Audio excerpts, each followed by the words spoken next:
16 na mga bayan sa probinsya ng Ilocos Norte ang labis na naapektuhan ng African Swine Fever sa mga nagdaang taon. Milyong halaga ang nalugi sa mga magbababoy sa mga panahon ng pananalasa ng naturang sakit. Kabilang dito ang bayan ng Bana bilang tulong na mahagi ng mga biik, mga tubo, bitamina at samot-sari pa ang pamahalang panlalawigan ng Ilocos Norte sa higit 200 swine raisers sa bayan. Ito'y sa ilalim ng programang Agri Ka Dito ng Pamahalang Panlalawigan at ng Provincial Veterinary Office.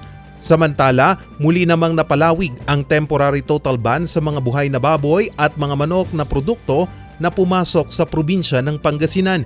Hindi pa rin kasi nawawala ang banta ng African Swine Fever at H1N1. We want to regulate the entry of animals and byproducts coming to the province of Pangasinan to ensure na lahat po na pumapasok sa amin ay they are healthy, free from any communicable diseases, especially yung ASF and DAI or bird flu. Muling nakitaan ng kaso ang mga bayan ng Anda at Bolinao maging ang lungsod ng Alaminos ng mga kaso ng ASF. Based po doon sa record po namin o data na pumapasok ng mga baboy na nakakatay sa slaughterhouse, ay enough naman po yan sa supply para po sa food security ng province ng Pangasinan. Nagsimula ang extension ng temporary total ban noong unang araw ng Hulyo at magtatagal hanggang sa ika-30 ng Setyembre sa bisa ng Executive Order No. 0058 at 0059.